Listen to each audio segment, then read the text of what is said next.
Assalamu alaikum. This video is all about how I turned this space into this space.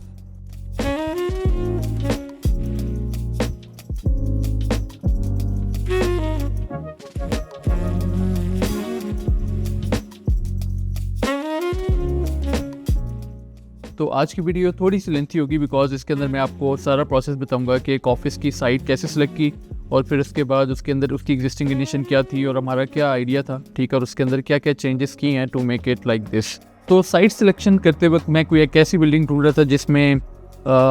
Elevator की access हो, ठीक है, थोड़ी security हो, जहाँ पर मैं अपना ऑफिस जो है वो इस्टेब्लिश कर सकूँ। तो जो मैंने डिफरेंट ऑप्शंस देखे थे उसमें से जो मुझे सबसे फीजिबल लगा था, ठीक है, वो इस बिल्डिंग में था जो कि है Al Madina medical and business centre Attock में। तो इसमें जब मैंने ऑप्शंस देखे, ठीक है, तो इसमें मेरे पास काफ़ी सारे ऑप्शंस है जिसमें से 3 ऑप्शंस को मैं आपके साथ डिस्कस करूँगा। फर्स्ट ऑप्शन जो था उसमें कुछ इश्यूज थे, जैसे कि उसमें एक एग्जिस्टिंग कॉलम था जो कि इंटर होते साथ बिल्कुल सामने आ रहा था। इसके अलावा उसका जो किचन था वो भी एक्सपोज था, लाइक जब आप जैसे ही उस रूम के अंदर एंटर होते हैं तो आपके सामने बिल्कुल किचन आ जाता है। और थर्डली ये कि उसकी जो फीचर वॉल थी, बेसिकली जो CEO की बैक वॉल बननी थी, वहाँ पर वेंटिलेशन थी। तो मुझे कोई एक ऐसा ऑप्शन चाहिए था जिसमें जो किचन है वो थोड़ा कंसील्ड हो और मतलब इस तरह के जितने भी स्ट्रक्चरल एलिमेंट्स हैं, कॉलम्स वगैरह हैं, वो सामने एक्सपोज ना हो। और थर्डली ये कि मुझे फीचर वॉल्स के लिए बिल्कुल प्लेन वॉल चाहिए जहाँ पर कोई भी फ्रेम्स हैं या कोई भी उस फीचर वॉल को डिज़ाइन करना है उसको मैं कर सकूँ। ओके, तो जो मेरे पास सेकंड ऑप्शन था, सेकंड ऑप्शन के अंदर भी कुछ इसी तरह के इशू से एक एक्सपोज कॉलम आ रहा था, ठीक है, जो उसका हॉल है। इसके अलावा जो उसकी विंडोज़ थी वो विंडोज़ ओपन हो रही थी कॉरिडोर में, जबकि मैं प्रेफर कर रहा था कि विंडो ऐसी जगह पर हो जहाँ से या तो व्यू हो, ठीक है, ताकि क्रॉस वेंटिलेशन हो सके ऑफिस में, और सेकेंडली ये कि एक नेचुरल लाइट जो है वो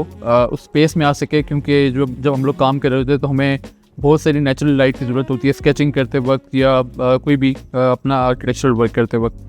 और थर्डली इस चीज़ में एग्जैक्टली वही दोबारा इशू आ रहा था कि जो उसकी जो बैक वॉल थी उसके ऊपर वेंटिलेशन थी। तो इसके अलावा भी कुछ ऑप्शंस देखने के बाद जो थर्ड ऑप्शन जो मेरे पास अवेलेबल थी उसमें इस तरह से था कि जैसे मैं चाह रहा था कि एक फीचर वॉल हो जो कि प्लेन हो, जिसके ऊपर मैं अपने फ्रेम्स वगैरह लगा सकूँ, और जो किचन हो वो डायरेक्टली दरवाजे के सामने एक्सपोज ना हो, और थर्डली ये कि उसके अंदर एक खूबसूरत सा व्यू हो, एक विंडो हो जो कि बाहर की तरफ ओपन हो रही है जहाँ से नेचुरल लाइट अंदर आ सके, और उसकी वेंटिलेशन और वो सारी चीज़ें भी उसके अंदर मिल सकें। तो ये वाला एक ऑप्शन ऐसा था जो कि मैंने फिर फाइनलाइज़ किया, तो क्योंकि जो आइडिया मैं लेकर चल रहा था ऑफिस के लिए वो सारी चीज़ें तकरीबन इस ऑफिस के अंदर, इस स्पेस के अंदर मेरे पास पूरी हो रही थी। तो अगर एग्जिस्टिंग कंडीशन की बात करें तो एग्जिस्टिंग कंडीशन में इसके अंदर मार्बल फ्लोरिंग थी, ठीक है, इसके अंदर एक ऑफ वाइट सा वॉल्स का कलर था। इसके अलावा इसके अंदर सीलिंग थी, फॉल सीलिंग हुई हुई थी जो जिसके अंदर कुछ पैटर्न्स बने हुए थे और कुछ इस तरह से था। बट मुझे थोड़ी इंडस्ट्रियल डिज़ाइन की सीलिंग रिक्वायर्ड थी जिसमें एक्सपोज स्ट्रक्चर हो, ठीक है, और ट्रैक लाइट्स हों और इस तरह की इन्वायरमेंट हो। तो सबसे पहले मैंने ये किया कि जो उसकी सीलिंग थी वो सीलिंग मैंने रिमूव करवा दी। सीलिंग रिमूव करवाने के बाद मुझे आइडिया हुआ कि इसके अंदर एक बीम गुजर है। तो सीलिंग रिमूव करवाने की एक वजह ये भी थी कि जब मैं इलेक्ट्रिकल प्लान बनाऊं, जब अपनी लाइटिंग डिज़ाइन करूं कहाँ पर आनी है कहाँ पर नहीं आनी, तो मुझे आइडिया हो कि ऊपर स्ट्रक्चरल एलिमेंट्स कहाँ से गुजर रहे हैं, क्योंकि उसके थ्रू मेरी जो इलेक्ट्रिकल वायरिंग है वो नहीं हो पाएगी।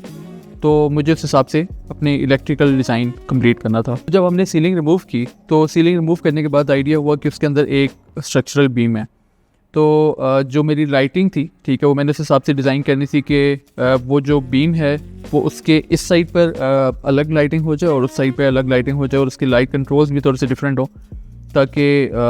मैं अपनी इन्वायरमेंट को उस हिसाब से डिज़ाइन कर सकूँ। तो सीलिंग रिमूव होने के बाद मैंने पहला काम ये किया कि मैंने इस पूरे ऑफिस की मेजरमेंट्स ली, जिसके अंदर इसकी मैंने वॉल्स मेजर की, इसकी ओपनिंग्स हैं, विंडोज़ की हैं, डोर्स की हैं, किचन की जो वो ओपनिंग है बीच में, ठीक है, ये सारी चीज़ें मैंने मेजर की ताकि मैं उस हिसाब से अपनी स्पेस को डिज़ाइन करूँ।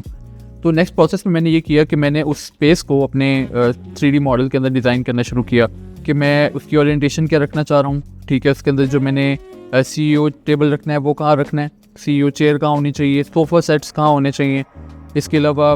एक डेडिकेटेड स्पेस हो फॉर प्रिंटर और फॉर स्कैनर या फोटोकॉपियर, जो भी हमारे पास मशीन अवेलेबल हो, क्योंकि हमारे पास बहुत सारा पेपर वर्क होता है। सेकेंडली मैं ये चाह रहा था कि उसमें जो वर्क स्पेस है वो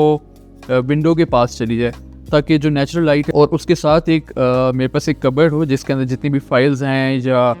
जितने भी इलेक्ट्रिकल इक्विपमेंट्स हैं, ठीक है, जिस तरह सीसीटीवी की रिकॉर्डिंग के लिए डीवीआर है या फिर वाईफाई राउटर्स हैं, कोई भी इस तरह की चीज़ें हैं, वो सारी उस स्पेस के अंदर मैं रख सकूँ। तो जब मैंने इसका 3D मॉडल बना लिया तो मेरे पास एक डेवलप्ड कॉन्सेप्ट था जिसके अंदर मुझे आइडिया था कि मैंने इलेक्ट्रिकल स्विचेस किस जगह पे देने हैं, मैंने सॉकेट्स किस जगह पे देने हैं, मैंने यूपीएस का पॉइंट किस जगह पे देना है, मैंने जो बैक वॉल पे अभी भी शायद आपको लोगो नज़र आ रहा हो, ये बैकलाइट लोगो मैंने इसके अंदर देना है। तो इस तरह की जितनी भी इलेक्ट्रिकल पॉइंट्स है वो सारे मेरे पास थे। तो इसके बाद जो नेक्स्ट प्रोसेस था उसके अंदर मैंने एस्टिमेट करना था कि मुझे इलेक्ट्रिकल की कितनी रिक्वायरमेंट है, ठीक है। तो मैंने इलेक्ट्रिशियन को बुलाया, उसने मुझे सारा एस्टिमेट बना के दिया कि आपको वायरिंग कितनी चाहिए होगी, आपको सॉकेट्स कितनी चाहिए, आपको स्विच बोर्ड्स कितने चाहिए, कौन से चाहिए, अगर आपको लाइट प्लग चाहिए है, आपको दूसरी सॉकेट्स चाहिए। तो उसने मुझे वो पूरी लिस्ट बना के दी, ठीक है। देन जब वो सारा सामान आ गया उसके बाद जो हमारे पास नेक्स्ट स्टेज थी वो थी हमने जितनी भी एग्जिस्टिंग वायरिंग है हुई भी है या हमारे पास जितनी भी पाइपिंग हुई भी है हम उसको रिमूव करें और हम जो हमारा जो लाइटिंग का डिज़ाइन है उसको हम लोग स्टार्ट करें।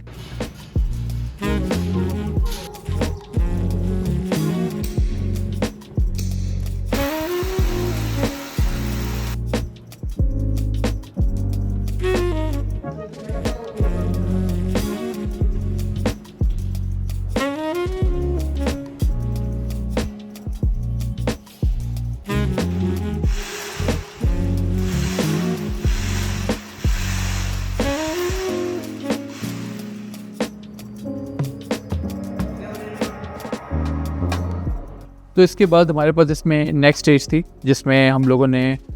इसके पेंट स्टार्ट करना था, क्योंकि जब हम लोगों ने सीलिंग रिमूव की तो हमें आइडिया हुआ जो हमारे पास बीम है वो प्लस्तर नहीं हुआ उसके ऊपर, और जो हमारे पास सीलिंग है उसको हमने तकरीबन ऐसा ही रखना था क्योंकि वो थोड़ी इंडस्ट्रियल एक लुक आ सके। लेकिन जब उसका पेंट वर्क स्टार्ट हुआ तो हमें आइडिया हुआ कि हमें जो है ना उसको कुछ हद तक उसको वॉल पुट्टी लगा के उसको थोड़ा सा बैलेंस आउट करना है ताकि जब पेंट हो उसके ऊपर तो वो उसके ऊपर प्रॉपरली बैठ सके। हमारे पास जो सीलिंग थी इसकी वो हमने डार्क रखनी थी, ठीक है, वो हमने ब्लैक कलर में रखनी थी, जबकि जो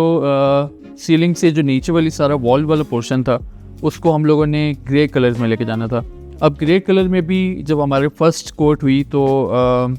उससे मुझे अंदाज़ा हुआ कि शायद वो बहुत ज़्यादा लाइट जा रहा है। Then we mix it with a darker colour, ठीक है, फिर हमने इसको दोबारा से और इसके ऊपर कोट लगा और उसके बाद हमने इसको खुश्क होने दिया, फिर जाके हमारे पास एक डिज़ायर्ड कलर निकल के सामने आया।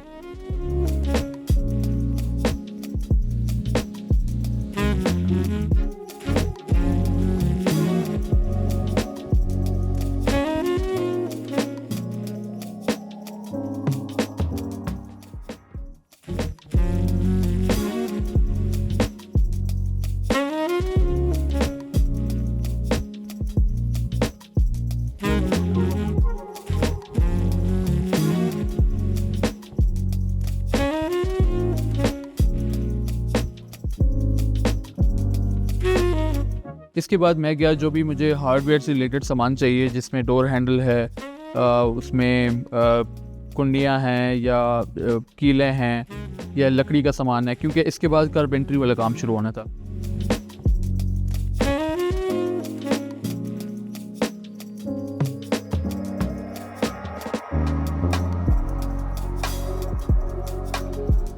तो कारपेंटर ने जो भी हमारे पास बीच में एक वो किचन के आगे एक स्लाइडिंग डोर आना था ताकि वो बिल्कुल कंसील हो जाए किचन,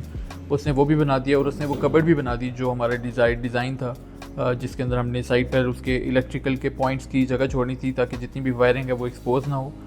तो वो सब चीज़ें कंप्लीट हो गई। उसके बाद बारी आई जो हमने बैकलाइट लोगो लगाना था, तो वो पहले जो बन के आया मेरे पास वो था कम्प्लीटली स्टेनलेस स्टील में, और जबकि इस ऑफिस की पूरी थीम थोड़ी सी मैट फिनिशेस में और ग्रे टोन्स में और ब्लैक टोन्स में थी, तो मैं ये चाह रहा था कि उसको मैं रैप करा लूँ। तो वो जो पहले लोगो स्टेनलेस स्टील में आया था वो फिर दोबारा ब्लैक रैप हुआ। तो लोगो रैप होने के बाद उसकी इंस्टॉलेशन की बारी थी, तो वो जो बीच में एक झरी दी थी फॉर द बैकलाइट लोगो, उसके अंदर हम लोगों ने पॉइंट दिया हुआ था, वहाँ पर जो है वो उसका 1x1 का लोगो का सेंटर आ गया और फिर उसके बाद बाकी जो है वो उसकी इंस्टॉलेशन की। जो लोगों की इंस्टॉलेशन है ये मेरे लिए थोड़ी सी अहमियत इसलिए भी ज़्यादा रखती है क्योंकि जो मेरे वाले साहब हैं वो इसको इंस्टॉल कराने में वो भी हेल्प कर रहे थे, और जितना भी डेली प्रोग्रेस होती थी काम की वो डेली आते थे, डेली देखते थे और उसके ऊपर अपने कमेंट्स देते थे कि इस चीज़ को कैसे बेहतर कर सकते हैं। इसमें कुछ गलतियाँ मुझसे हुई हैं जो कि आपने कोशिश करना है कि वो आपसे ना हो। मैंने गलती ये की कि मैंने पेंट वाला प्रोसेस पहले करवा लिया और कारपेंट्री वाला प्रोसेस बाद में आया, जबकि अगर कारपेंट्री वाला प्रोसेस पहले हो जाता तो ये ना होता।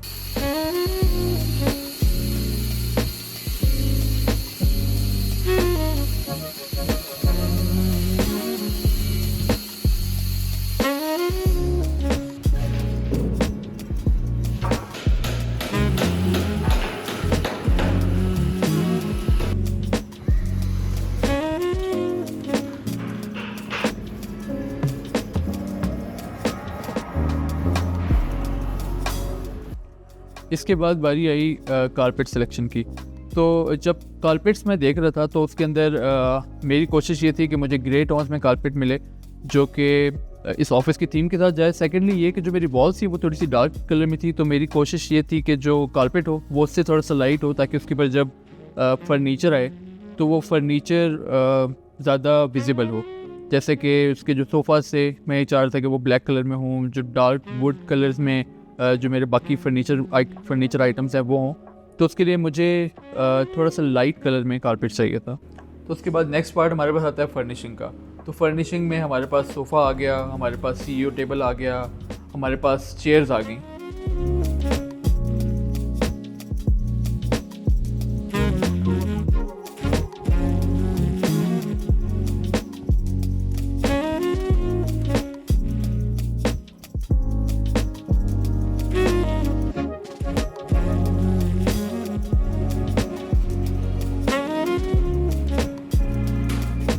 तो फर्नीचर प्लेसमेंट के बाद मुझे जिस चीज़ की थोड़ी सी कमी लग रही थी बहुत ज़्यादा एक डल सी इन्वायरमेंट थी। तो एज़ वी नो क्योंकि जो प्लांट होते हैं वो एक लाइफ प्रोवाइड करते हैं किसी भी स्पेस के अंदर, तो मैं ये चाह रहा था कि इसके अंदर मैं नेचुरल प्लांट्स रखूं, बट नेचुरल प्लांट्स के कुछ ड्रॉबैक्स से फॉर द इंडोर्स और जिस तरह की वर्क इन्वायरमेंट हमारे पास है, तो I went for artificial plants. एक प्लांट आपको फ्रेम में नज़र आ रहा होगा और एक प्लांट और है जो वर्क स्टेशन के साथ है।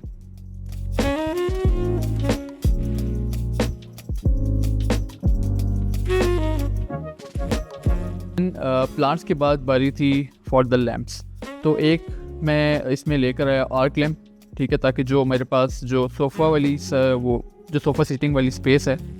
वहाँ पर थोड़ी वो लाउंज वाली इन्वायरमेंट फील आए। और जो दूसरा लैम्प था जो CEO टेबल पे और जो वर्क स्टेशन पे आना था, that was in Bros finish.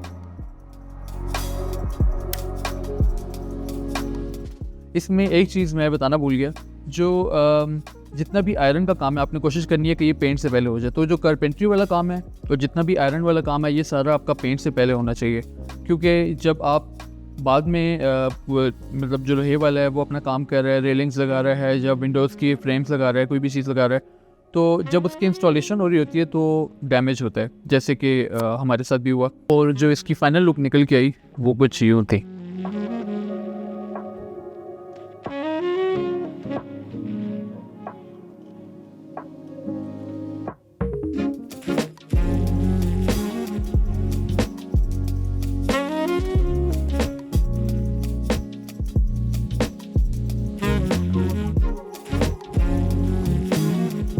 That's it, इस वीडियो के लिए इतना ही है। मेरी कोशिश ये है कि मैं अपनी वीडियोस के थ्रू आप तक मैक्सिमम नॉलेज लेकर आऊँ। तो if you want more content like this then subscribe to my channel और see you in the next video.